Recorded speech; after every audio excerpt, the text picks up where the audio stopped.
A tecnologia espacial americana abriu-nos novos mundos, mas também encontrou o seu lugar aqui na Terra.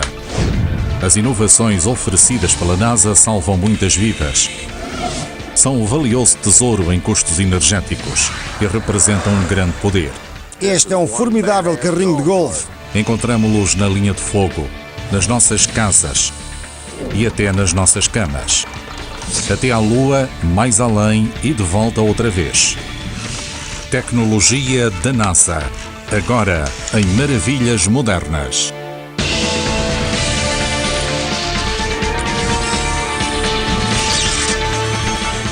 Maravilhas Modernas.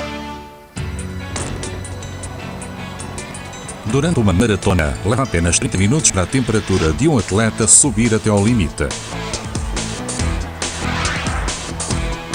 Mas depois de cortar a meta, pode levar apenas 15 minutos para a sua temperatura corporal descer abaixo de 32 graus Celsius. Esta rápida descida, combinada com algum ar frio, pode resultar em hipotermia.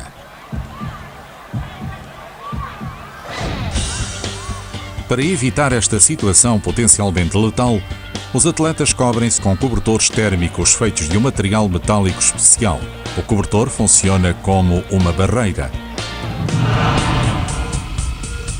Refletindo o excesso de radiação térmica e contendo o calor corporal, esta barreira ajuda-nos a manter uma temperatura constante. Este inovador cobertor tem uma história que é literalmente de outro mundo. Tal como mais de 1 milhar de outros grandes produtos, veio do espaço. Desde comida desidratada e congelada, tecidos especiais, painéis solares e até sapatos de ténis, o seu percurso desde o espaço exterior até nós faz parte dos planos da NASA. Quando a NASA foi criada em 1958, o Congresso estabeleceu que qualquer tecnologia desenvolvida para a exploração do espaço deveria ser disponibilizada para a utilização pública. Bem, o objetivo da NASA era criar uma agência civil para levar a cabo pesquisa espacial e aeronáutica e considerar os seus benefícios para a nação. E então, sendo uma agência civil, o objetivo era ter uma comunicação aberta sobre quais eram as nossas tecnologias e torná-las disponíveis. Por vezes as pessoas não se apercebem da ligação com muitas tecnologias espaciais, mas há muitas coisas que fazemos todos os dias que são benefícios que resultam da tecnologia espacial. Milhares de cobertores térmicos que resultaram da política vigente da NASA foram produzidos aqui na Star Metallizing, em Escondido, Califórnia. A chave para fazer esta forma de isolamento superfina é uma camada de alumínio da grossura de apenas 200 partes de um micron. Isto é 1000 vezes mais fino que uma vulgar folha de alumínio. E é aplicado dentro desta máquina. Aquilo que estamos a ver é um metalizador. E o que faz é revestir película plástica com uma camada de alumínio. A película de alumínio é 99,9% alumínio. Temos milhares de metros em cada carreto e o metalizador processa vários tipos diferentes de plástico. O metalizador pode revestir de alumínio elementos plásticos de diversos tamanhos e espessuras. Basicamente, processamos este tipo de material cerca de 300 metros por minuto. Outros materiais são muito mais lentos. A razão para serem mais lentos é a densidade óptica. Alguns clientes querem o tipo 3.0, que quer dizer que podemos ver através dele. Neste processo, os trabalhadores estão a revestir rolos de 385 kg de película plástica de poliuretano com a espessura de 0,5 mm, 1,5 m de largura e 2000 metros de comprimento. Quando o rolo é carregado e o metalizador é selado, a unidade de refrigeração arrefece a câmara até 50 graus Celsius negativos, que congela toda a umidade do ar. Atrás estão as bombas mecânicas. Estas criam uma sucção e têm à frente uma bomba de ar. Portanto, tiramos todo o ar desta câmara e depois bombeamos o ar até ao fim. Esta câmara não chega até uma atmosfera zero sem este dispositivo, porque se houver alguma água, ali há oxigênio. E sem ter sido congelado ou uma vez congelado, já não conta porque o oxigênio fica contido. Se houver alguma água neste sistema, não se consegue bombear. Na câmara, os elementos de aquecimento sobem até 315 graus Celsius e os rolos de película plástica começam a rodar. Então, cada cabo alimenta o seu elemento de aquecimento individual que o vaporiza instantaneamente. Quando a nuvem de alumínio contacta com a película, esta passa de transparente a prateada num instante e a metalização está completa. Conseguiram perceber? Vejamos outra vez.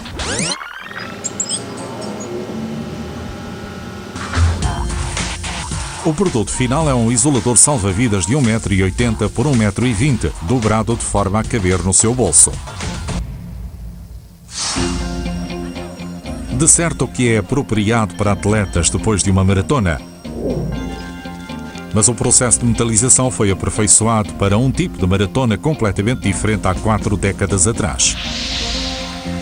A corrida espacial entre os Estados Unidos e a União Soviética. Um dos primeiros projetos foi o lançamento do primeiro satélite de comunicações americano, o Echo 1. O Echo 1 era um enorme balão satélite de altura de 10 andares, feito de uma espessa camada de poliéster. Não obstante a resistência do corpo plástico do Echo, os engenheiros da NASA sabiam que não era o suficiente para sobreviver às extremas variações de temperatura do espaço exterior. Por isso, a NASA metalizou o exterior do Echo 1. Isso atuou como uma barreira de radiação e uma forma de refletir os sinais de rádio de e para várias localidades da Terra. As barreiras de radiação datam dos anos 50 e foram usadas em todas as missões tripuladas e não tripuladas da NASA até hoje. É preciso ser leve para viajar no espaço. Tem de ser flexível para ser usado, por exemplo, nos fatos dos astronautas, onde se fosse usado um isolamento convencional teria de ter 2 metros de espessura. Outras tecnologias inspiradas pela NASA podem estar mesmo perante os nossos olhos, na forma de avançadas películas polarizadas e nos filtros de raios ultravioletas dos nossos óculos de sol. Quando a NASA começou a trabalhar no telescópio espacial Hubble nos anos 60, os cientistas precisavam de uma maneira de controlar que comprimentos de onda de luz seriam registados pelas câmaras do telescópio. De forma a separar a luz dos objetos que queriam observar dos outros corpos emissores de luz, a NASA criou películas únicas, polarizadas com filtros químicos de luz espaciais. Os cientistas também incorporaram pequenas partículas de óxido de zinco nas lentes para proteger a câmara das radiações ultravioletas. Este nível de proteção era muito superior à maior parte dos óculos de sol da altura, que ofereciam poucas, se nenhumas, propriedades de proteção do sol. Típicas lentes verdes desenhadas para absorver luz forte amarela e verde realmente bloqueavam muito pouco dos raios solares mais prejudiciais. A adição de coberturas de óxido de zinco bloqueava 99% da prejudicial luz azul e ultravioleta. E as moléculas nas lentes polarizadas bloqueavam comprimentos de onda de luz que correspondiam ao seu arranjo e reduziam grandemente a insolação. Em 1982, o fabricante de óculos de sol Eagle Eyes tornou-se o primeiro a fazer uma linha completa de óculos de sol com os bloqueadores de luz azul e ultravioleta da NASA e lentes polarizadas. A Eagle Eyes produz 250 mil pares de óculos de sol todos os anos. Mas isso é apenas uma fração dos 60 milhões de pares de lentes polarizadas produzidas anualmente a nível mundial.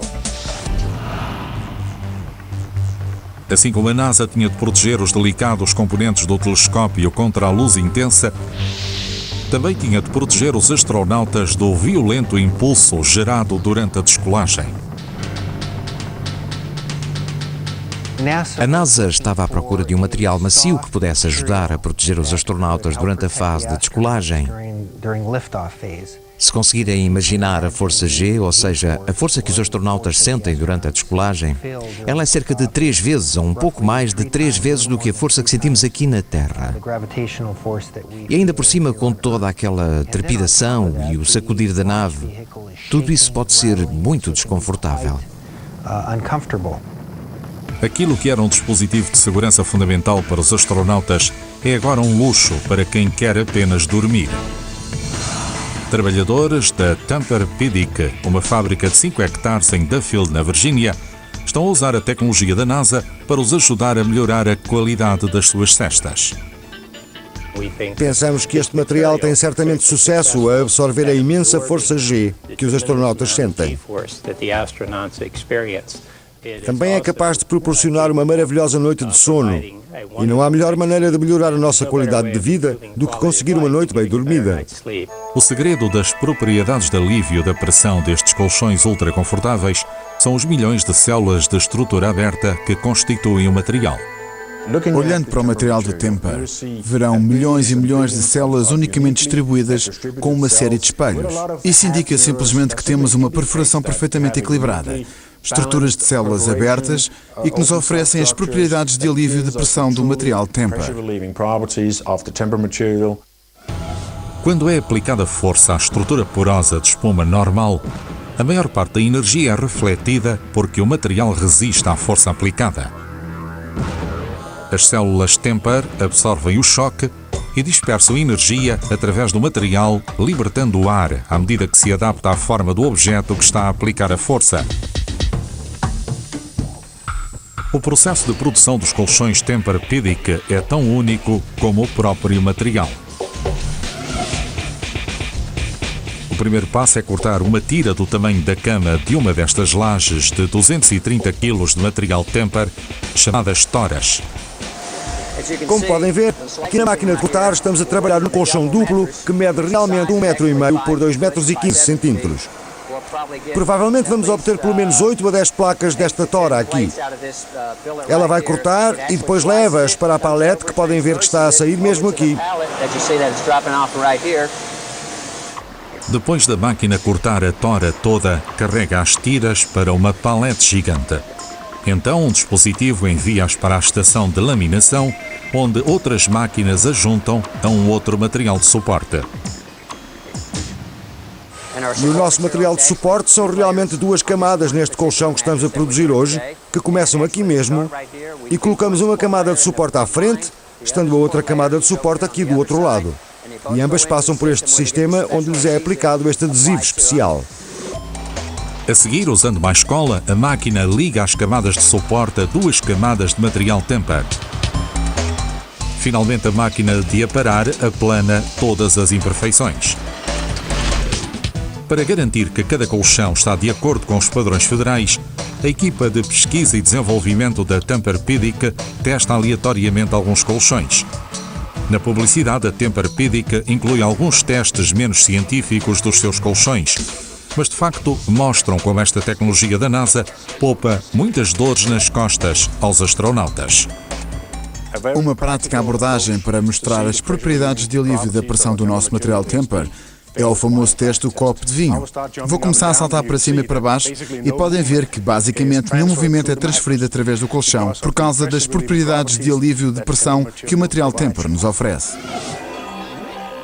As invenções da NASA tornam o nosso dia-a-dia não só mais confortável, como mais seguro. Do campo de batalha à mesa de operações.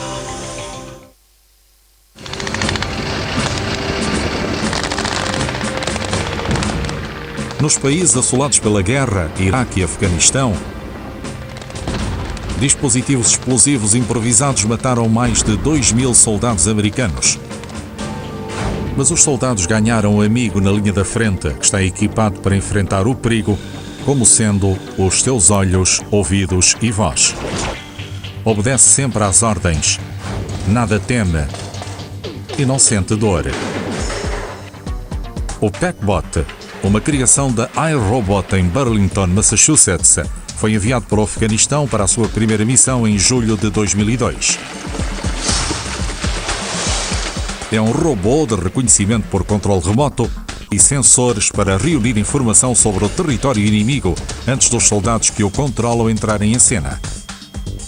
Este ciberguerreiro tornou-se um valioso aliado das tropas que ajuda a proteger. Temos um exemplo onde um dos nossos robôs foi atingido e explodiu. E os técnicos responsáveis pelo robô trouxeram-no de volta para o departamento de reparações com grande emoção, quase como se tivesse sido um dos seus camaradas de armas, suplicando para que... Sabem, eles registaram todas as vezes que ele derrotou um inimigo com sucesso e sabem, esta pessoa estava inquieta e com razão. Este robô pode ter-lhe salvo a vida e isso é uma coisa muito poderosa. A origem do PackBot e a sua capacidade de raciocínio no campo de batalha reportam ao programa de pesquisa da NASA em 1996. Esse projeto criou o primeiro veículo da NASA desenhado para Marte, o Sojourner. Um dos maiores desafios encontrados pelos engenheiros da NASA neste projeto foi como proteger os delicados componentes eletrónicos do veículo do impacto da aterragem em Marte, assim como do agressivo ambiente ali existente. Resolveram o problema abrigando a complexa eletrónica do robô num forte chassi de folha metálica. As técnicas de manufatura para integrar diversas mecânicas com sensores, de acordo com o design, selando-os contra os elementos sem quaisquer fios expostos, são critérios de design que existiam na NASA. E quando trouxemos esta filosofia para a iRobot, possibilitámos a criação do PackBot. O PackBot tem uma vantagem principal em relação aos veículos de Marte. Os operadores podem alterar as suas capacidades com uma variedade de dispositivos adicionais. Esta carga é montada em 6 cintas. Podemos retirar esta e adicionar outra carga. Podemos adicionar sensores bioquímicos e podemos adicionar sensores de autonavegação. Portanto, o sistema é bastante modular e pode ser adaptado a diferentes propósitos. Este sistema está desenhado para responder a atiradores, ou a fogo de morteiro, ou qualquer tipo de som alto. E o robô vira-se automaticamente, olha e escuta atentamente a origem desse som.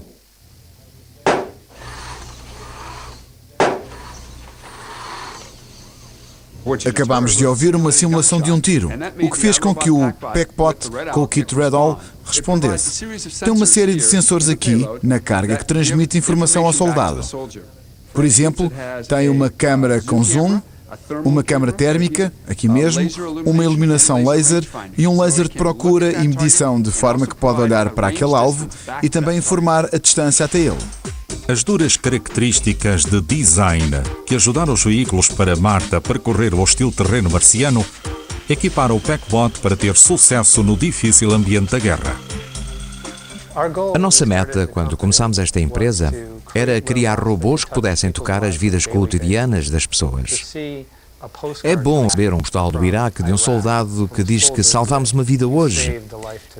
Quer dizer, oh meu Deus, isso é tão especial e é tão maravilhoso pensar que fizemos essa diferença. Há outro robô da NASA desenvolvido para a Estação Espacial Internacional que também está a prestar uma ajuda aos terrestres. É o Barrett Hand e está ligado a todo o Sistema de Manipulação de Armas, ou WIM. Esta maravilha teve a sua origem em 1988, quando a NASA começou os enormes trabalhos para construir a sua parte da Estação Espacial Internacional. A NASA queria um braço robótico que pudesse recolher ferramentas e movimentar materiais de construção para os astronautas a trabalhar fora da estação. Houve uma solicitação que veio do governo para que especialmente pequenas empresas lidassem com esse difícil assunto. Por isso, pareceu-nos muito natural ser capazes de levar aquilo que tínhamos estado a trabalhar e adaptar isso à estação espacial. Decidi, nessa altura, escrever uma proposta para obter um empréstimo ao abrigo deste programa especial chamado SBIR, que significa Pesquisa para a Inovação de Pequenas Empresas. Apresentámos a proposta e ganhámos. Tivemos a sorte de ter sucesso com o nosso primeiro pedido. A parceria de Townsend com a NASA para desenvolver o WIM resultou no braço robótico mais avançado do mundo. Uma maravilha tão precisa que até é usada para guiar a mão firme de um cirurgião. Foi e permanece único nesta categoria de robôs. Ao contrário de outros robôs, o WIM não tem engrenagens. Com estes cabos, somos capazes de obter grande destreza e pouca fricção. O aço inoxidável é um material muito duro. E aqui podem ver que estão a passar por superfícies cerâmicas. E essa interação é muito eficiente quando temos superfícies duras contra superfícies duras. O conjunto WAM Barrett Hand pode lembrar um braço humano, mas tem um raio de mobilidade muito maior. É tão rápido que pode apanhar objetos no ar e suficientemente certeiro para atingir um alvo em movimento. O WAM até é suficientemente esperto para aprender. A maneira mais simples é a que chamamos ensinar e jogar. O WAM aprende por registro de movimentos, copiando ao milímetro esses movimentos. O WAM ainda não entrou em órbita para praticar a sua precisão, mas alguns cirurgiões ortopédicos já o receberam nas suas salas de operações. Eles valorizam o WAM porque, uma vez programado, nenhum percalço ou obstáculo o pode impedir de seguir o caminho que aprendeu. Um cirurgião pode confiar nos movimentos super precisos do WAM para guiar as suas mãos durante as delicadas operações ao joelho. Há uma regra na robótica que é não deixar os robôs chegar perto das pessoas. Nós estamos a tentar criar robôs que trabalhem diretamente com pessoas, pois essa é a intenção. A NASA também está interessada em ter robôs que podem não só trabalhar seguramente perto de pessoas, astronautas, mas também junto de equipamento espacial muito delicado. Por isso, tivemos de trabalhar num braço que fosse mais seguro do que aquilo que tínhamos antes. Se acham que o WAM é uma útil invenção da NASA, que tal uma tinta que pode salvar a sua vida em caso de incêndio? Quando chega um pedido de socorro, os bombeiros voluntários de Freeport, Nova York, são rápidos a responder.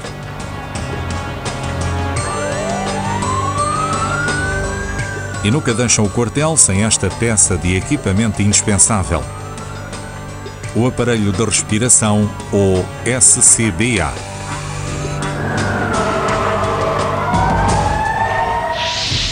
Mas antes desta versão ter sido colocada nas costas dos bombeiros, o dispositivo que o inspirou foi colocado nas costas dos astronautas americanos.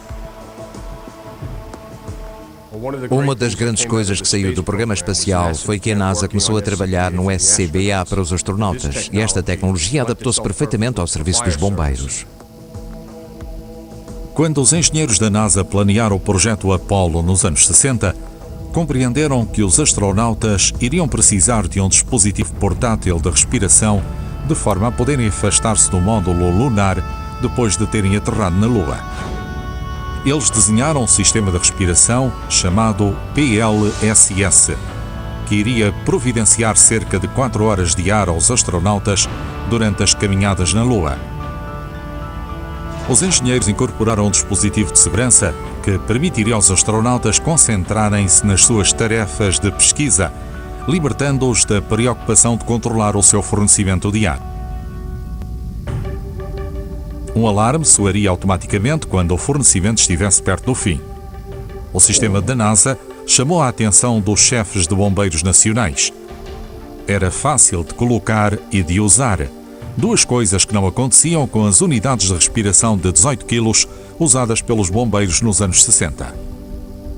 Este SCBA é o Scott 2. Era o que nós usávamos antes da NASA se ter envolvido. É um cilindro de aço pesando todo o conjunto cerca de 18 kg. O regulador era usado no meio do peito. Tudo isto ficava bastante alto no corpo, ficando o cilindro entre os ombros. O cilindro tinha este regulador no meio do peito, que era um pouco pesado. Era um aparelho bastante grande para se usar. Claro que era melhor do que respirar fumo, gases e outras coisas no local do fogo, mas depois de algum tempo, especialmente se tivesse que subir escadas, começava realmente a tornar-se pesado, e o pessoal começou a deixar de os usar depois de algum tempo. Sob pedido dos chefes de bombeiros americanos, os engenheiros da NASA desenharam um novo aparelho especialmente para os bombeiros. Incorporava o uso confortável e fácil do PLSS. Uma das suas características principais é aliviar o peso dos ombros e distribuí-lo pelas costas. Trocando o aço por materiais compósitos de alumínio e aumentando a pressão do ar para 300 kg por centímetro quadrado, Os engenheiros da NASA retiraram 10 quilos do peso do tanque. É um sistema mais leve, quase metade do peso do sistema original. Agora, o outro dispositivo que foi acrescentado neste novo sistema é um alarme incorporado mesmo à frente, bem à vista. O bombeiro pode deitar um rápido olhar e ficar a saber quanto ar é que tem, e um sistema luminoso também o avisa quando estiver com pouco ar, por isso nada é deixado ao acaso. Os engenheiros da NASA também moveram o regulador da sua posição original ao nível do peito para a máscara. Ter o regulador na máscara permite mais movimento e ficar mais perto do chão em condições mais frescas. E também permite ao operador que o use um melhor controle do regulador, e a válvula de purgar permite libertar ar no evento de uma emergência. O impacto do inovador aparelho da NASA no combate aos incêndios não pode ser considerado nada menos do que revolucionário.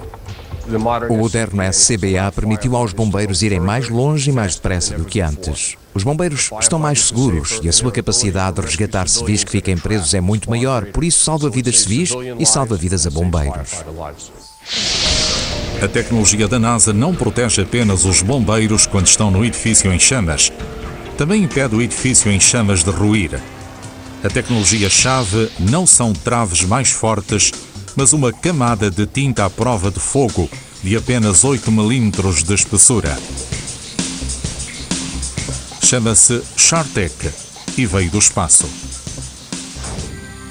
Aplicada às vigas de aço de um arranha-céus, pode protegê-lo de temperaturas acima dos 1000 graus Celsius e de pressões de explosão de 1800 kg por centímetro quadrado.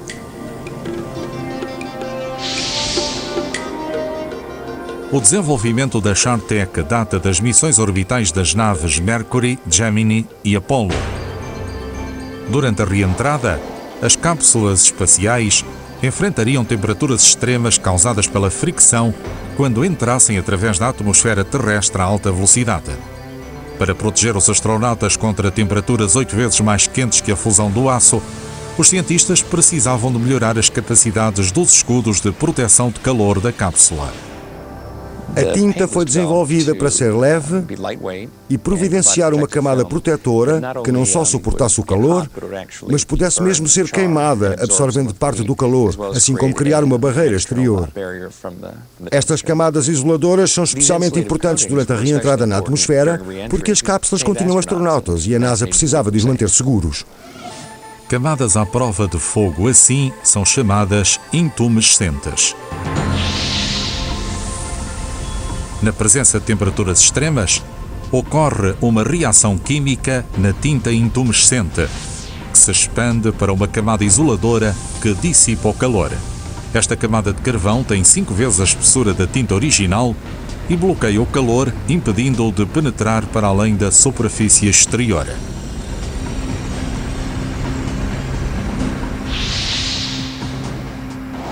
Isto significa que as cápsulas podiam alcançar uns incríveis 2700 graus Celsius no exterior, mas manter uns confortáveis 21 graus no interior. Assim como esta tinta do espaço ajuda os arranha-céus de aço a suportar o calor intenso de incêndios, outra inovação da NASA ajudaria as pessoas apanhadas lá dentro a escapar. Sinalização super brilhante, com brilho no escuro. Em 2001, a NASA tinha de aparecer com uma ideia brilhante quando enfrentou o desafio de desenhar um sistema de evacuação de emergência para a Estação Espacial Internacional. Tecnologia que brilha no escuro é uma solução perfeita, barata e simples para a agência, porque se a energia se for abaixo, precisamos de uma fonte de luz. E não é viável na Estação Espacial ter fios por todo o lado para o material de iluminação. Ao invés de inventar nova tecnologia de brilho no escuro a partir do nada, a NASA optou por escolher um produto comercialmente disponível chamado Lunaplast e melhorá-lo. Material que brilha no escuro é algo que nós podemos ver na loja e que todos usamos e é baseado num composto de sulfato de zinco. O Lunaplast é diferente. É uma mistura de estrôncio aluminado, um poderoso composto que absorve a luz, e plástico PVC. O estronço iluminado suspenso na matriz de plástico é feito de correntes de cristais de diferentes comprimentos. Tal como materiais que brilham no escuro convencionais, estes cristais absorvem fotões de luz. Isso faz com que saltem para um mais alto nível de energia e então emitem luz enquanto retornam ao seu nível original. Equilibrando a forma como essas correntes são suspensas no plástico, os engenheiros da NASA permitem que os cristais absorvam e depois emitam mais luz. 25 vezes mais luz durante 5 vezes mais tempo do que outros materiais que brilham no escuro. O Lunaplast pode brilhar durante 30 horas antes da sua luz desaparecer.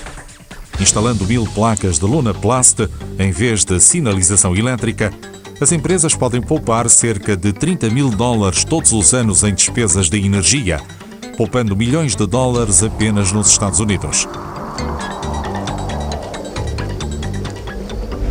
Assim como a NASA encontrou uma maneira de poupar energia nas nossas casas e escritórios, também nos deu melhores baterias e novas formas de nos movimentarmos.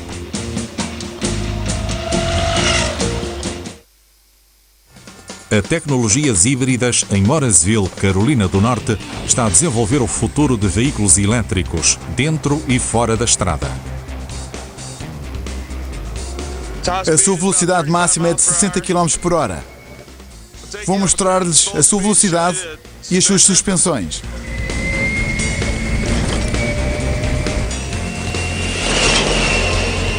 Comparado com os seus antepassados elétricos dos anos 90, os veículos feitos aqui representam um grande salto em frente. Eles implicam uma tecnologia que ultrapassou os maiores obstáculos para a construção de um veículo elétrico viável, um sistema de bateria suficientemente eficiente para nos permitir guiar grandes distâncias antes de ter de carregar outra vez. Os sistemas dos anos 90 podiam carregar um carro apenas para 120 km com uma carga de 6 horas, limitando o seu uso para pequenas deslocações dentro da cidade. Mas os carros elétricos feitos pela Tecnologias Híbridas podem percorrer cerca do dobro dessa distância antes de ficarem sem energia. A tecnologia responsável veio do espaço, uma nova e melhorada bateria de lítio recarregável desenvolvida pela NASA. Como fez no passado, a NASA começou por reconhecer o potencial de uma tecnologia já existente. Algumas das primeiras células de lítio foram desenvolvidas em meados dos anos 90. Isto é usado normalmente em computadores portáteis, mesmo hoje em dia. Esta é uma caixa de uma bateria típica. Ironicamente, eu fui uma das primeiras pessoas a provar que podem usar este tipo de células para guiar um veículo elétrico. Desde aí, a tecnologia desenvolveu-se drasticamente. As células de lítio armazenam 3,6 volts, bastante energia comparado com uma bateria alcalina de 1,5 V com o mesmo tamanho. O lítio foi uma excitante nova opção de energia para os dispositivos espaciais da NASA. Os engenheiros da NASA estavam entre os primeiros a aumentar a vida de uma bateria e diminuir o seu tempo de carga. Também foram pioneiros de técnicas mecânicas e sistemas de controle de qualidade para criar baterias maiores com 75 vezes mais amperes por hora. Isso resultou em menos bateria e diminuiu as hipóteses de falha nas células dos dispositivos da NASA. E significa veículos práticos e viáveis para nós hoje em dia. Isto, por exemplo, é uma célula de lítio de 100 amperes por hora. São precisas cerca de 50 destas com a mesma densidade de energia numa caixa de baterias, com 8 células. Dentro do nosso veículo, temos cerca de 10 caixas destas. Os trabalhadores na Tecnologias Híbridas pegam em carros normais motorizados e convertem-nos para andar com as suas inovadoras baterias de lítio. Este é o pacote de bateria de lítio. Este veículo tem 10 destes. Cada um destes pesa cerca de 28 kg. Significam cerca de 45 a 90 kg de peso a mais sobre o veículo original, uma vez que seja todo eletrificado e com tudo preparado. Depois dos trabalhadores construírem o espaço para as baterias, instalam-nas no carro. Muitas vezes o tanque de gasolina é no centro do veículo e é ali colocado por uma razão, porque é a secção mais segura do veículo. Por isso, muitas vezes as nossas baterias acabam acondicionadas nessa mesma área pelas mesmas razões. Podemos adicionar alguma estrutura para a tornar mais forte, um pouco mais segura com as baterias, mas também temos outro equipamento que desliga as baterias em caso de acidente. Coisas assim que estão embutidas nestes veículos. Os eletricistas fazem testes de diagnóstico para garantir que o sistema de computador do carro está a funcionar bem e que todos os sistemas de energia estão operacionais. Algo que vem da fábrica tem um sistema de computador de bordo que está ligado à transmissão, com o motor. Temos airbags, temos sensores anti-bloqueio de travões, por isso temos todo este tipo de coisas que normalmente seriam integradas com o computador. Por isso temos ligações que são feitas para dar ao computador essa informação que já não está a receber. O sistema de baterias pode permitir a um carro guiar a velocidades de cruzeiro cerca de 250 km antes de precisar de ser recarregado. E tudo o que precisam para o carregar é uma ficha padrão de 110 voltas. A equipa técnica da Tecnologias Híbridas está sempre a sonhar com novas maneiras de usar a energia a lítio. Vou ligar isto. Não é como um motociclo normal. Vou apenas rodar a chave e já está ligado. Pronto a andar. Não tem embreagem, não tem mudanças.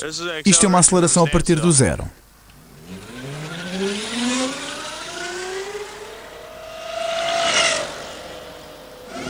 Eles até podem ter o mais rápido carrinho de golfe do mundo.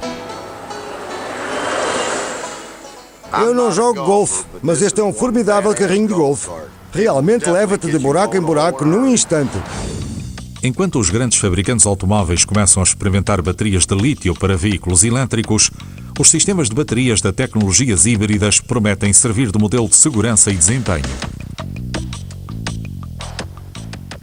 Somos parte deste novo movimento de empresas. Companhias de automóveis que começam a ser o padrão, pelo menos neste mercado.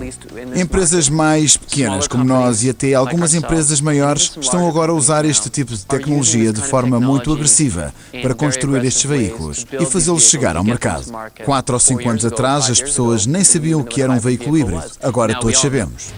Estes veículos, alimentados por baterias, não são as únicas maravilhas técnicas a beneficiar das tecnologias verdes da NASA. Também podemos afastar a sujidade do Sol e do mar do nosso planeta com pequenas esferas vindas do espaço. É feito de um ingrediente surpreendente. Apela apenas à mãe natureza para o ajudar a limpar e, embora seja feito de esferas com menos de 100 microns, pode absorver 20 vezes o seu peso. Também pode ser embalado para ir ao encontro das suas necessidades. As suas partículas individuais podem ser as mais pequenas produzidas pela NASA, mas este pó maravilha, chamado PRP, tem um enorme potencial. O PRP quer dizer Produto para Remediação de Petróleo e é usado em várias aplicações, basicamente para limpar acidentes com hidrocarbonatos de petróleo. Eles são oleofílicos, o que quer dizer que se liga ao hidrocarbonato pelo contacto. Uma vez que o óleo é absorvido pelo PRP, permanece ali sem escorrer para fora. E não é necessária a recolha. Uma vez que se lança o PRP, ele fará o seu trabalho e depois é biodegradável. O que pode soar a conversa de vendedor é realmente a verdade. Desde o sistema do porão do seu barco, a carris de comboios e parques de estacionamento, até aquela mancha de óleo à sua entrada, o PRP absorve a sujidade sem grande esforço com uma tecnologia inovadora descoberta em gravidade zero. O pó de PRP é realmente feito de pequenas e ocas unidades chamadas microsferas. Os investigadores da NASA descobriram-nas em 1992 por acidente, durante uma experiência de mergulho a bordo de um KC-135. No ambiente sem peso como este aqui, um esforço para criar cristais líquidos resultou, ao invés disso, em bolhas de ar aprisionadas em pequenas e cristalinas esferas. A NASA desenvolveu mais tarde outros métodos de os produzir, e trabalhadores da Universal Remediation estudaram estas técnicas para fabricarem o PRP. Eles usam apenas o ingrediente ativo para produzir as suas microsferas, cera de abelhas. Quando fazemos este produto, usamos 1 tonelada deste tipo de material, e isto vem diretamente das colmeias. É tão natural que, se lembrarem de quando eram crianças e tiveram aqueles dentes de carnaval, é disto que eles eram feitos. Para fazer PRP, a cera é derretida num recipiente gigante a 90 graus Celsius. Então deitamo-lo para um tanque pressurizado e pressurizamos até 115 kg por centímetro quadrado. Depois passamos pelo atomizador para criar as pequenas esferas no pó. Então refrigeramos o ambiente e trazemos-lo para baixo. Por isso, quando está a cair, e tem de cair cerca de 3 metros, quando chega ao chão, está suficientemente fresco para não congelar e mantém-se um pó fino. Então retiramo-lo do recipiente e colocamo-lo nos vários produtos. A cera das abelhas contém nitrogênio, fósforo e potássio, ingredientes que são uma fonte de alimento para micro-organismos que aparecem naturalmente. Na eventualidade de um derrame de óleo, o PRP pode ser lançado diretamente em cima. As esferas de cera de abelhas são 18% hidrato de carbono, por isso absorvem o óleo e rejeitam a água, o que lhes permite flutuar. Micro-organismos esfomeados já presentes no ambiente alimentam-se neste buffet de cera de abelhas.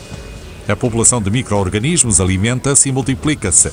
Enquanto se alimentam, os micróbios libertam enzimas que destroem e neutralizam os hidratos de carbono. Mas não precisam de um microscópio para ver o PRP em ação. A sua eficiência é visível nesta comum utilização, ao limpar o porão de um barco.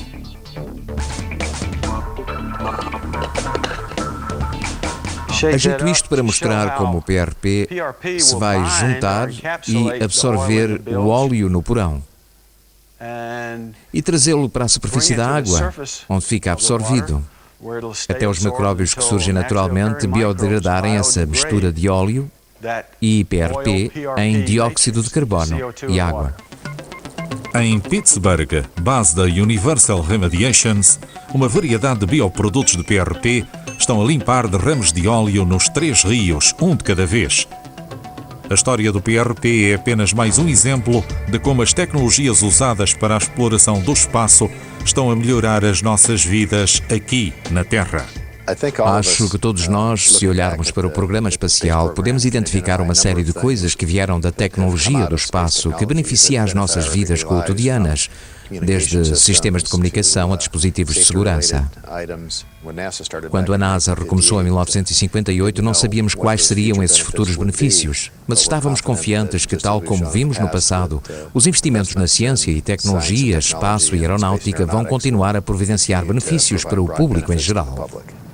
Mantendo essa tradição, continuaremos a investigar mundos desconhecidos à procura de respostas sobre o nosso mundo. Indo ao encontro dos desafios dessa viagem, continuaremos a obter dividendos, desde tecnologias que salvam vidas até simples brinquedos aqui na Terra.